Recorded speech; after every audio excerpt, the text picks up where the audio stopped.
Now, Iran's president has spoken with his French counterpart Emmanuel Macron, told him the double standards of the IAEA have created problems for regional and global security. The comments come as the head of the UN's nuclear watchdog pushes back at claims from the Trump administration that Iran's nuclear program has been totally obliterated. In an interview with CBS News, Rafael Grossi suggested the recent US strikes on Iran set the country's nuclear program back a couple of months. The capacities they have are there. They can have, in a matter of months, I would say, a few cascades of centrifuges spinning and producing enriched uranium, or less than that. But as I said, frankly speaking, one cannot claim that everything has disappeared and there is nothing there. It is clear that there has been severe damage, but it's not total damage. We can now bring in our international affairs editor, Angela Diffley. Angela, good to see you. One well-known newspaper in Iran is claiming that the IAEA boss, Rafael Grossi, should be tried and executed as an Israeli agent. This has prompted France, Britain, Germany to condemn what they're calling threats to Grossi's life. The Iranian foreign minister is also saying Rafael Grossi is not welcome in Iran. So what should we make of all of this? Yeah, the Iranians are particularly annoyed about what Grossi said before the war between Iran and Israel on June the 12th, just the day before Israel launched those strikes, although they were planned long before. But just the day before, he came out with his report saying that he could not provide the IAEA, the International Atomic Energy Agency, the monitors for nuclear energy around the world, could not provide assurance that Iran's program was exclusively peaceful and that they were concerned. That was the day before. Now, Iran has every interest in painting Rafael Grossi and the IAEA as non-neutral and suggesting that in some way he is in the pocket of Israel. There is zero evidence for that, and they have produced no evidence for that. But it also gives them a reason not to cooperate further with the IAEA in any further inspections, should they, as many people fear, pick up their efforts to enrich uranium to weapons-grade status. So all of that is in the interests of Iran to paint Grossi in this manner.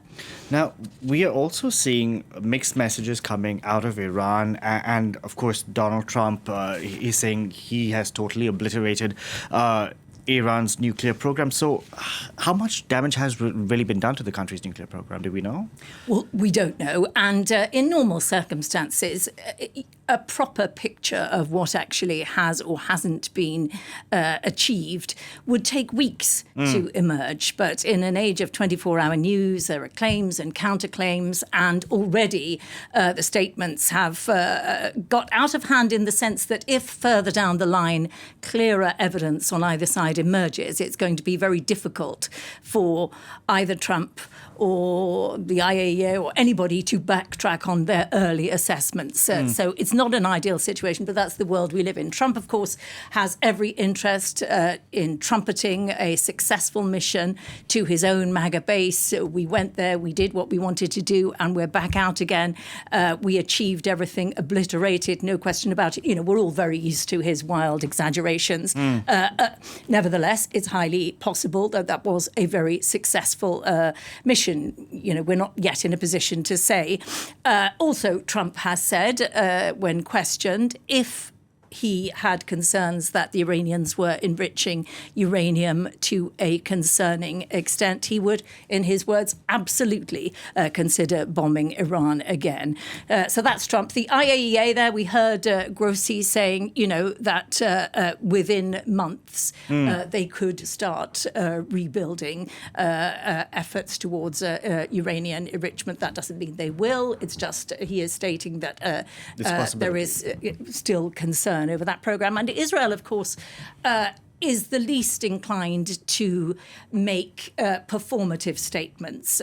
Israel, it is all about actual security and convincing their own public that there is or isn't a threat. Israel will definitely keep this under extreme surveillance no matter what happens. They do not trust Iran, and they are saying their mission was accomplished. They're not saying everything has been obliterated. They're saying their mission was accomplished, that they have had a successful damage exercise. So also to publicly go against Donald Trump would be another thing.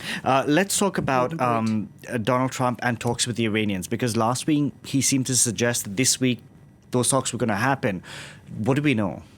Yes, the Iranians are saying, in an interview with the BBC today, the deputy foreign minister said, we will not enter into any talks unless Trump assures us that there will be no further strikes on Iran. Well, Trump isn't doing that. And so certainly it looks like that's not going to happen. Trump was talking last week about talks this week.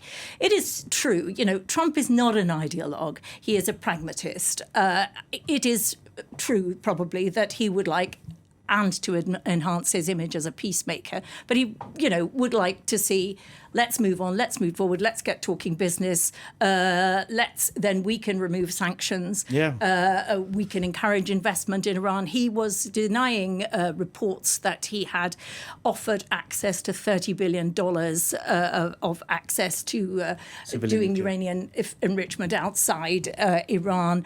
There are lots of rumours.